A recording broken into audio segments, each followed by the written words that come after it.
Եվ տեսա երկնքի մեջ թռչող մի ուրիշ հրեշտակ, որ հավիտենական ավետիս ուներ քարոզելու երկրի վրա բոլոր ազգերին ու լեզուներին։ Նեռի կործանումից հետո այս հրեշտակը իբրև ավետաբեր պիտի ուղարկվի երկիր։ Նախ որպեսզի ավետի, թե հասել է դատաստանի ժամը, երկրորդ նեռի նշանը ունեցողներին պիտի վայ տա,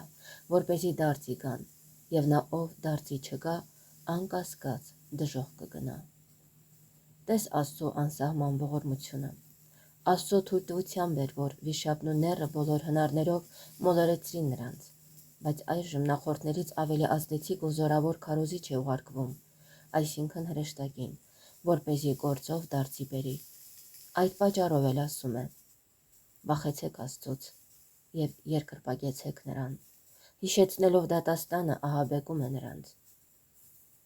Եվ մի երկրորդ հրեշտակ գալիս է նրա հետևից եւ ասում. «Ընկավ մեծ Բաբելոնը, որ հարբեցրեց բոլոր ազգերին»։ Ոմանց կարծիքով Բաբելոնը Հռոմն է, ինչպես Պետրոս առաքյալն ասում է. «Ձեզ ողջունում է Բաբելոնում գտնվող եկեղեցին, որը նույնպես ընտրված է ձեզ նման»։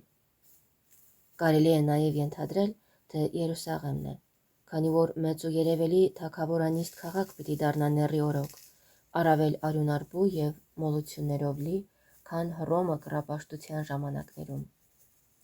Առակաց գիրքը ասում է. «Անիրավության խոսքերին հավանություն տվող թագավորի բոլոր հպատակները անօրեններ են»։ Ուրեմն ուր նեռն է թագավորում, այնտեղ բոլորն էլ անօրեններ են։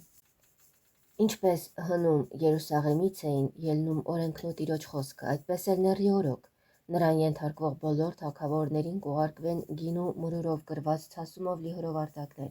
ամբողջ աշխարհում քրիստոնյաների նկատմամբ հալածանքներ սկսելու համար, քանզի այստեղ պիտի ընկնեն Ենովքն ու Եղիան։ Արդ բոլոր թագավորները պիտի խմեն նեռի ցասման գինուց եւ պիտի փսխեն այն զինվորյալ եկեղեցու վրա։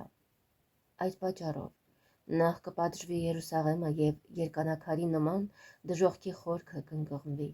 ինչպես վերևում ասվեց. եղավ մեծ երկրաշարժ,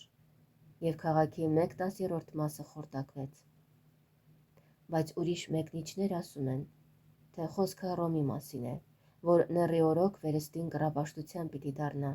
եւ աշխարհի վախճանի մոտ պիտի կործանվի։